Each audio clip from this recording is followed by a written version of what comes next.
Welcome to Let's Make It. This is episode 10, and this week we're going to walk through how to take an Ethernet shield, add it to an Arduino, and then check the status of a stream or an internet viewing stream and turn things on or off depending on its status. And I talked about this a little bit last week. If I got all the parts, I would do this. And I did get all the parts, by the way, this is actually not streaming live, and a couple of reasons. I'm actually recording this on Sunday before the Tuesday that it would normally be recorded live. I have another commitment that I cannot make the show.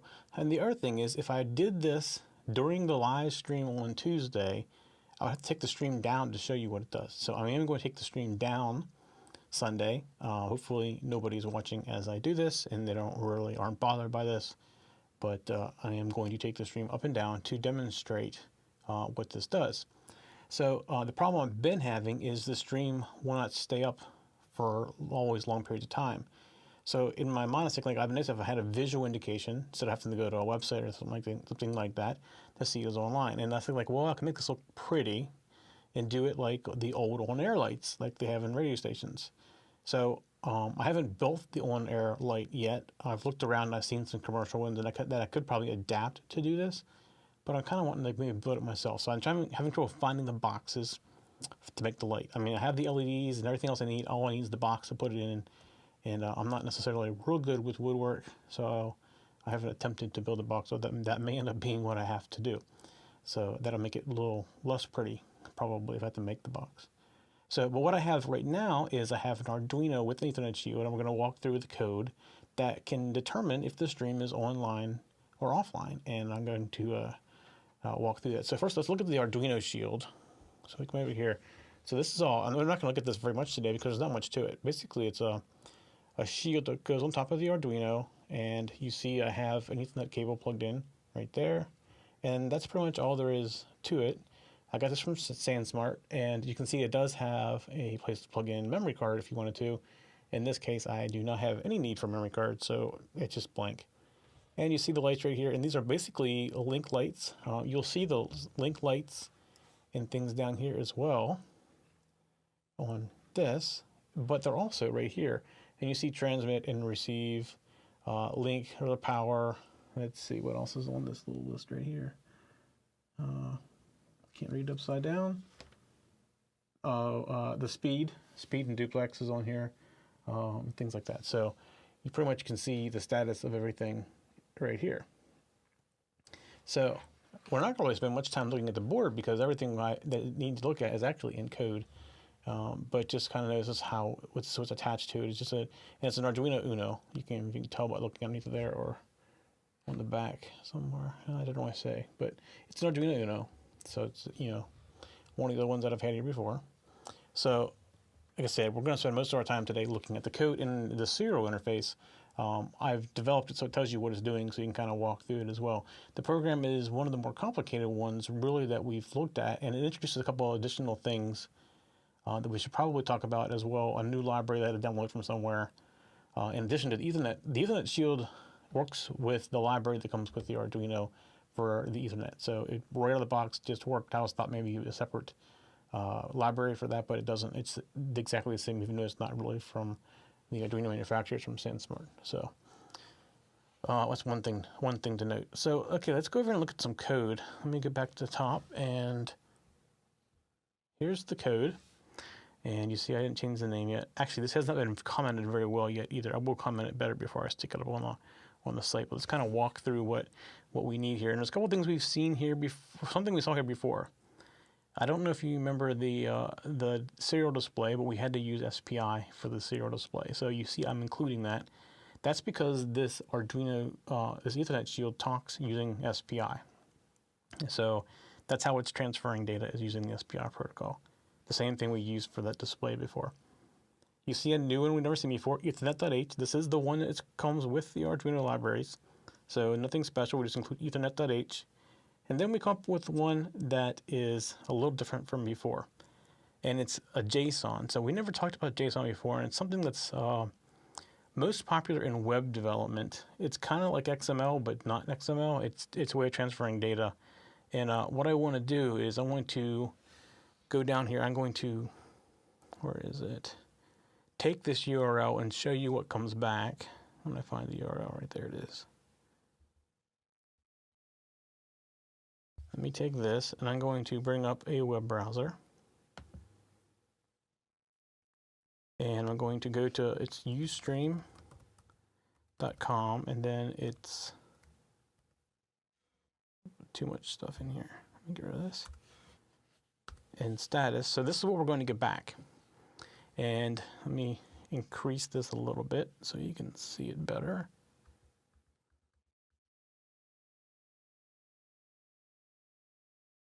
So what we're going to get back, and this is because I'm looking at in JSON. This is the format for JSON.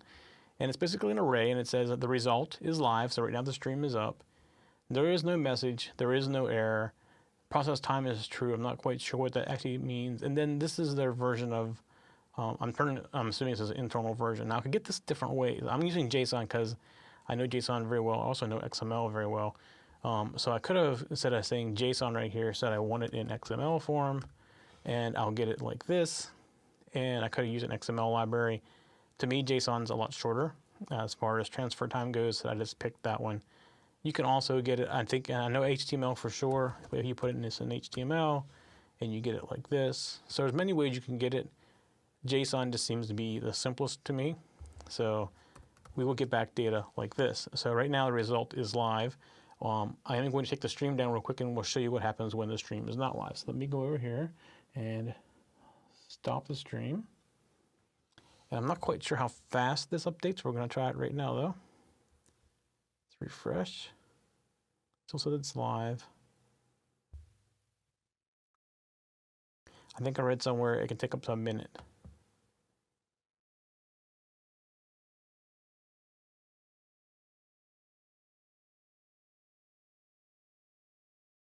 And we're going to sit here, we're going to wait.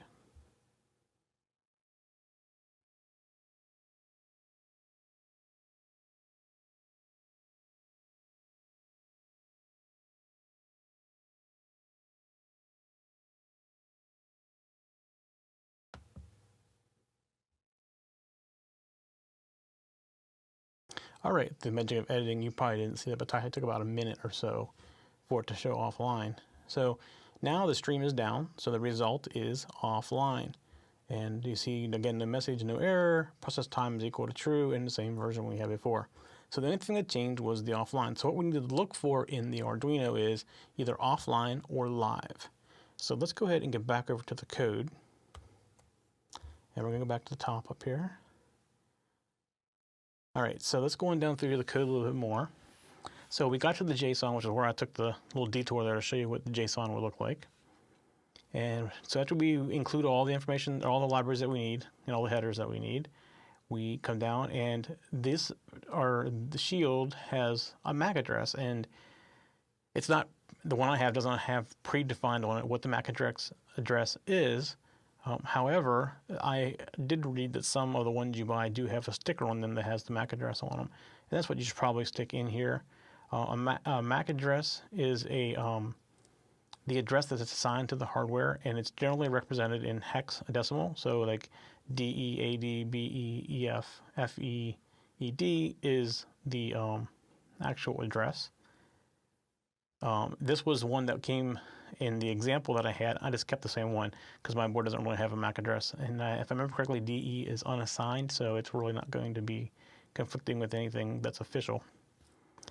So the next thing we need to do is we need to tell the Ethernet where the server is. So basically, I'm going to be a client. So I need to tell it where do I want it to talk to. And I looked up Ustream. I basically did a ping to ustream.com, and it came back with this IP address right here. It's 199.66.238.68. The next line, we are going to assign the control pin, and what I'm using this for is when my stream is live, I'm making this pin go high. When the stream is not live, the pin goes low. So at that point, I pretty much can control anything that I wanted to control using that one pin. This pin could be a bunch of other different pins. The 4 pins that are used for the SPI, I'd have to look, I can't remember what they were, but they're higher. I think they're like 9, 10, 11, and 12 maybe, something up like that. So the ones beneath that are available for you to use for your own purposes. And 13 was not being used either. So I just stuck with 13 because there was a light on the board for 13. Then we come down, and these are kind of like our state. We have a version of a state table, a very simple yes or no state table. And that's what reading is. Basically, reading is equal to false. And I will change the code and show you why we do that. And then we have the current character position, which is used later on as we bring in the data, and we'll show you that as well. This is the array that we bring back in. And then we have the variable, is it live or is it not live? So is it up or down? You know, basically if it says it's equal to live, then we say it's equal to true. And we use that to do different things.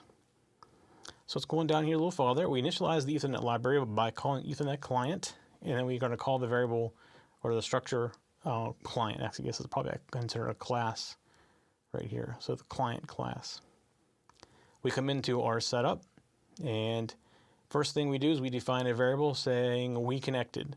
And this is how we are initializing the Ethernet. So if we didn't do this, and let's say, for example, you turned this on but didn't plug the Ethernet in, it would fail immediately, and it would stop if we just didn't loop. So what we're basically saying is, until we get connected, which means we get an IP address, we're going to keep looping. So this is the variable that keeps track of that. We set up our pin mode for pin 13, the way I defined up top, to be an output. And I'm turning on the serial port so I can watch what's going on. And we're going to watch the serial port under different scenarios so we can see what it does. And then we go through, here's the loop right here, this do and the while. So everything inside here, we're going to do this at least one time. We're going to say trying to get an IP address, and we're going to initialize the Ethernet and give it the MAC address. And if it comes back that it's equal to 0, it means that it did not get a DHCP address or get an IP address. So we're going to say we connected was false, and we're going to wait 1 minute. After 1 minute, we're going to drop out of this, come down to the bottom of the while. We're not connected, so we're going to go back to the top again. We're going to say trying to get an IP address, and we're going to wait again for the timeout period. And if we don't get it again, we're going to sit in the same loop that we did before. However, if we do get it, what I'm going to do is print out the local IP address and going to say we connected. So we drop out of this while loop right here. And based on some things that I read, we need to delay 1 second to let the Ethernet shield initialize. So I'm going to wait 1 second and then tell you that I'm going to connect. And then we're going to go back into our loop. So the first thing I'm going to do in the loop is do a subroutine that I wrote called check stream. And when it gets done with that, it's going to wait 1 minute and then do it again. And it's going to do this forever. It's going to sit in this loop forever. So let's look what check stream does. And first thing we do in check stream is we set our reading variable equal to false because we're starting from scratch each time. We're setting our array position equal to 0. And we are creating a JSON object called root. And that's we do that. We come down and we do a client connect to the server address that I assigned above on port 80. Port 80 is what we use for web interfaces. And if it connects, okay, it's the TCP connection. If it connects, okay, it's going to say I connected right here on the serial port. Then the client's going to send out the command get space, and then this is the URL. It's JSON channel, and then TextNTV is our channel name. Again, the get value of, and then status. And then we're going to put a space, and the next thing we send out is the version number that we're requesting over. And then we send a blank line. This tells the server that we are done. Here's what our command was. So we send the blank line. And we come down, and while we remain connected, so the way HTTP works is you set up a connection, you give it a command, you get back your results, and then the connection drops. So what we're saying right here is while we are still getting data back from the server, basically what this while loop is going to do. So we're going to do this stuff. So what we're basically going to do now is if the client connected is still connected, and if there's characters waiting to be read, then I'm going to read one character, and I'm going to put it in the character value of C. And if that value is equal to this left squiggly bracket, I'm going to say reading equals true. So basically what I'm doing here and what this is accomplishing is when you get back data from your request, you're going to get back a bunch of header information that you don't need. So you want to ignore that. So you can ignore everything up until this first bracket, which is where the JSON start is. So at that point we say reading equals true. And reading equals true will stay that way through this whole rest of the while loop. We'll never turn it back off until we restart the subroutine over again. So we turn reading on. So now if we get down here and we are reading characters, I basically wanted to take that character that I read, including this bracket, because this bracket is a very important part of the JSON object. And I'm going to set in the current position what I just read and increase the position by 1. And then I'm going to print to the serial port the character that I just read so we can see what we got back. Ignore this commented out line. That was me trying to debug something, trying to figure something out earlier. So we're going to sit through this and do this until we get everything back from the server. After we get everything back from the server, I'm then going to set a null at the end of this character string so that I know where it ends, because if I don't, it will read on forever into memory. I by default say that my live stream is down, and I just print a blank line. It's for cleanliness right here. Well, then I'm going to go ahead and parse. You see some of my debugging code. Actually, I don't need any of this stuff anymore. I'm going to get rid of it just to make it cleaner for later. All right, so I take the data that I received and I put it into a JSON parse, which brings back an object called root. Now, if root's not equal to null, which means it successfully did read and understands the JSON, I am going to come into this routine right here, and I'm going to say that my query, that my value that I'm looking for is this result. So if you remember in the JSON string itself, we saw results colon, and then it's either live or offline. So what I'm saying is after you parse this through this object, I want to look for in this object the value of results. And that's going to point to, query is going to point to that. Then I'm going to say, is the value of this query equal to live? And the way I'm doing that is doing a string compare. So if these two are equal, it will be equal to 0. If they're not equal, it will not be equal, it will be equal to -1. So we come down and if that's the case, we say is live is equal to true, because we got back the result and said we're live now.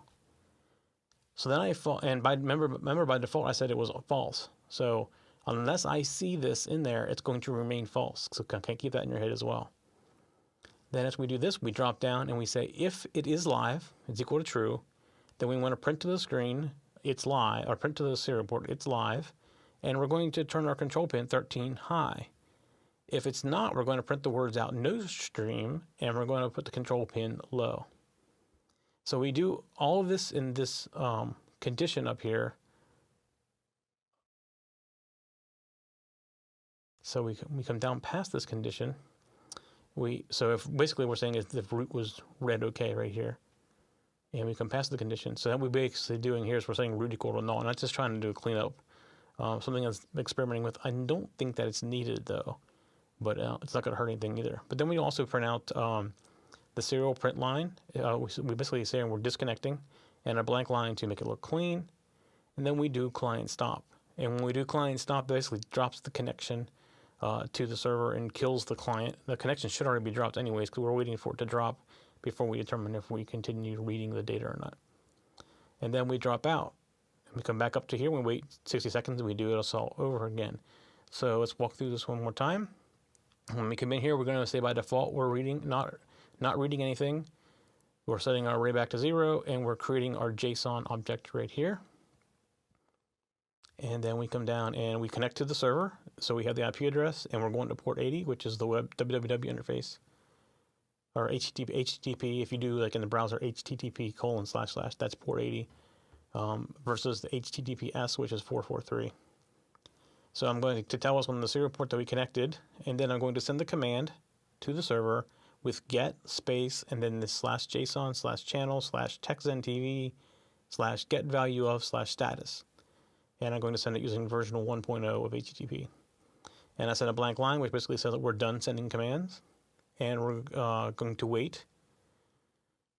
So while the client remains connected, like I said, the connection will stay up to the web server until it's done. And when it's done, it will drop the connection. So what we're saying is while we remain connected, we do this, and we just keep going on a loop for forever until we're not connected anymore. And then if there's a client say we have a character waiting, we're going to come in here, we're going to read one character at a time through this while loop. So we'll come through, we read, and by default, we start out with not reading. Reading is equal to false. You can remember reading is equal to false. So we're going to go through like 4 or 5 lines of header information. And probably what I'll do is we'll set reading equal to true, and we'll show you what it looks like when we run it here. So we keep reading, and then finally we're going to see this bracket saying here's the actual data that we're looking for. So we set reading equal to true, and then when we do that to this loop, from this point on, every character we read in is going to go into this array. It's going to increment the position by 1, and we're going to print it out to the screen. After we're done and the client's not connected anymore, we know we've gotten everything from the server. We're going to basically put a null character at the end. This is C language, so it needs to know where the string ends. Basically, we'll add to the next position a null, and we're by default going to say we're not live because we haven't determined that yet. We're going to parse the JSON we returned, and if we successfully parsed it, we're going to drop into here, and we're going to get the results key pair. That's going to be equal to query, and then inside of that query value string is going to be what's in the quotes after results, and if it's equal to live, then we're going to say it is live. If it's not, we're not going to do it. We're going to leave is live equal to false. Then we come down here and we're going to say, is it live?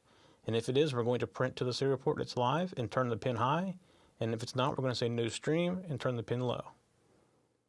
And then down here is basically just cleanup. All we're doing is erasing the route that we defined at the top, telling you we're disconnecting, and we're going to stop the client. So that's what there is to it. So let me do this first. I want to show you what you get back as a header. So this may explain this a little bit worse. Reading equals, we're going to say reading equals true from the beginning. And I'm going to push this out. And I'm going to do a serial monitor. I think I am. All right, trying to get IP address. All right, there we go, IP address. Okay, so actually right here it is. This is the header, HTTP 200 OK, server Apache, X varnish, content type, date. You keep going down this line, and eventually you get to the result we're looking for. Right here it is, results offline. I am currently offline. The stream is offline at the moment. So you see all this stuff at the top we want to ignore. We want to start reading right here, which is why we come over here, and I'll put this back to false. We don't start reading until we see the brackets. Let's do this again. We're going to push back up the real way. And all right, it's there. All right, get an IP address, and there you see we ignored it. Basically, only read in from here to there. That's how quick it is. And right now it says no stream. You see results offline, and me printing out the word no stream. So what I'm going to do is I'm going to bring the stream up. All right, the stream came up. Let's see how fast it is at recognizing that. And this is going to do this every minute. So we're going to be sitting here in a very awkward time because 60 seconds when you're trying to do this seems like an awful long time. But hopefully the next result says that it's now live, and we get back the live result versus the no stream result. Ah, see, it says live. There's the result, live, it's live. So you can see the stream. Let's see how fast it takes and sees me go down. So I'm gonna go back down. The stream is down. Last time I did this, I think I noticed the stream took almost a minute to determine that it was not up.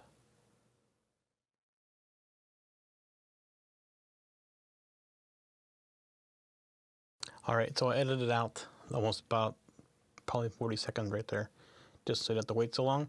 But you see now it says it's offline. It did pick it up within a minute there that it's offline. So you can see that it's offline. So let's do this. I'm going to restart the Arduino, but I'm going to unplug this Ethernet first, and we're going to see it try to get an IP address. So I'm just restarting it now. Press the button. And this is another thing, we're going to wait a minute each time we try this. And the timeout is a while as well, so there may be a few edit cuts in here as well. All right, so there you see it failed. So now it's in this 1 minute wait period again to try again. But what I'm going to do in the meantime is I'm going to plug it back in. And next time around, it will show you get an IP address. So this will show you, this is something you want to build into your applications or your programs, because you may not have it plugged in right whenever you turn it on. And this is the way for it to automatically recover. So now we're in a 60-second wait cycle. But while we're in the wait cycle, what I want to do is just remind you that you can normally see us live every Tuesday night at 7 p.m. This is a bad example weekend, or a bad example because I'm recording this on the weekend and going to play it on Tuesday. The main reason I wanted to do it was because the stream going up and down, and then I got something come up family related that I had to do as well. So I am doing it all on Sunday. But we do appreciate you joining live and hopping in the chat room. You can get us automatically downloaded from most podcatching software like iTunes. All right, there we are, getting an IP address, and we got one. Go continue offline, no stream. So we are offline. Let me go ahead and bring it back online, and I'll keep my little spiel going. All right, stream's back up. We love to have you, subscribe to it. That's kind of how we measure our results, is by subscriptions. Whether you're subscribing in YouTube or you're subscribing in iTunes or somewhere like that, you can get us on like your Zunes now as well. We're on BlackBerry. We have a channel in Roku now, so we're getting spread around. And if you don't use iTunes, but if you do, the easiest way to do it is just subscribing to iTunes. You can find us in iTunes, or you can go to the show page and subscribe right there. We have many subscription options on the web page. We do have a phone number. You can call and leave us a message. If you want to leave us a video or show us what you've created with your Arduino, we'd love to see it. Just record it, put it somewhere like YouTube or Vimeo, send us a link to it, and you might just see it show up. All right, you see we're live again. Our results are back. So you can see what we've done. Our little program is going to check now. Let's think about other things we can do with this. So there are many websites. I mean many websites that can, you can check statuses through a JSON or XML or some other kind of method, and you're not limited to just streams. You could, you can do stock reports. If you've created a little program to read results from a stock for a certain stock, and it goes above or below a certain percentage of change, you could turn on a light, or whatever. You can have it do all kinds of things with it. There's many different things you can do. In fact, I haven't tried this yet, but there's a site called If This Then That I use for some streams. I think it can even call websites and look up things that you can define. I haven't really tried that yet. That'd be anything to play with as well. So for me, I do want to finish building out the on-air or live, I might just call it live light, so that when the stream is up, the light comes on, and it kind of looks like the old-fashioned on-air light. And when the stream is down, the light's off. It's a very visual thing. If you see the light's not on, something's wrong because the stream goes down. And I also may try to do this with a couple other streaming services as well, because I've been playing with different ones. Not that I don't like Ustream, but there's other ones out there that I'm just trying to figure out which one's the better one, or maybe multiples. Sometimes people use multiple streams. We're not at the size yet where we need multiple streams, but maybe if I want to like better than Ustream ultimately. That's kind of why I haven't committed completely to Ustream. I'm still investigating different ones. But my goal would be, I want to find something that I can do something programmatically like this to help me tell my statuses as well. I am streaming now to an audio stream for internet radio, and that's my next thing to try. And I hope to take this project a little bit farther. I also like to maybe even try to do this on Raspberry Pi. It would be much simpler for me on a Raspberry Pi because I'm a Unix junkie, so I can pretty quickly write a script in a number of different languages that would do the same thing as this. And even control some hardware using that. But this was something I wanted to do because I'd never done it before in Arduino. My next thing is to try to do it with a wireless connection of some kind versus an Ethernet. So I can just take the light somewhere and plug it in. I'm going to use LEDs for the light, so it's going to be like a real low voltage light. I already have the LEDs. I have everything I need except for the box. So maybe it could be a future project with the Raspberry Pi as well. All right, so that is pretty much it for this week. And like I was just blabbing a little bit ago, please subscribe to us on YouTube or in iTunes or wherever you get your video broadcasts from. You can watch us now on the Roku, and we got more stuff coming here soon. But we definitely appreciate all the support that we've been getting from people. And I just want to also say that if you're watching this was not recorded live, and as you watch this through here, you see how about the stream moving down a number of times, and that would have made people really upset if I was doing it live and they're trying to watch. So that's not a normal thing for us. We do normally record live on Tuesday nights at 7 p.m. Eastern, and we'd love to have you come in and watch us live. That's it for this week. We'll see you next week on Let's Make It.